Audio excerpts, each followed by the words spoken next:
আচ্ছা সবাই দাঁড়িয়ে আছে। রাধে রাধে সকলে বলো। রাধে রাধে। তোমাদের এখানে এসে কেমন লাগছে? খুব ভালো লেগেছে, খুব সুন্দর ব্যবহার, খুব সুন্দর। আগে তোমরা রাধা নিয়ে গেছো? আগে আমরা রাধা নিয়ে গেছিলাম, ছোট রাধা, বর্ষা রাধা নিয়ে গেছিলাম। এখন আমার গোপালকে এখানে অঙ্গরাগ করতে দিচ্ছি, সবাই দেখে নাও কিরকম লাগছে। আর দূরেই রাখো আলো পড়বে। পরের ভিডিওতে দেখতে পাবে দিদি কত সুন্দর করে অঙ্গরাগ করে দেয়। অঙ্গরাগ কিন্তু এখন আর কারো নিচ্ছি না, ওদেরকে চিনি বলে শুধুমাত্র নেওয়া হচ্ছে। ওদেরকে বলে দিয়েছিলাম, না বলেছিলাম না তোমাকে? বলো। না বলেছিল, দিদিকে রিকোয়েস্ট করার পরে করে দিচ্ছে। আমি যে জায়গা থেকে অঙ্গরাগ করেছিলাম একদমই কিরকম করে দিয়েছিল, তো আমি এটা নিজে নিজে করে করে ঠিক করেছি, কিন্তু দিদির কাছে এখন দিয়ে যাচ্ছি কারণ রং উঠে যাচ্ছে। তারপর দেখা যাক পছন্দ হয় নাকি ওদের। দেখা যাক পছন্দ হয় নাকি। আর সকলকে কি বলতে চাও?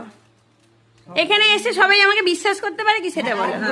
যে অনলাইনে যারা নিচ্ছে বিশ্বাস করতে পারে সবাই বিশ্বাস করে এখানে যে যেটা দেখবে সেটাই পাবে। হ্যাঁ, এখানে যেটা দেখবে সেটাই পাবে।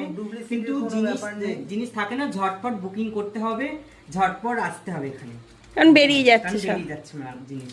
রাধে রাধে। অনেকক্ষণ এসছে, প্রায় 2-3 ঘন্টার উপরে আমরা এখানে বসে আছি।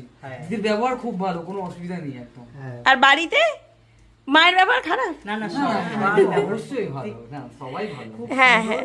আর এখানে কোয়ালিটি কেমন? আচ্ছা তোমরা তো ব্যবহারও করছো, কোয়ালিটি কেমন কি দেখছো? প্রত্যেকটা দোকানের থেকে এখানে কোয়ালিটি অনেক আলাদা, তার জন্য দ্বিতীয়বার প্রচুর আসতে আলাদা। এখানে। হ্যাঁ, সেটাই হলো কথা। কোয়ালিটি আরো আলাদা। জায়গা আসতে পারি, আরো ভবিষ্যতে। বলো কোথা থেকে আসছো? আমরা এসেছি নিউ টাউন থেকে।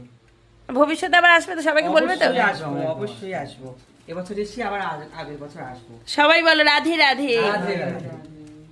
রাধে রাধে উপরে হাত তুলে বলে রাধে রাধে। রাধে রাধে।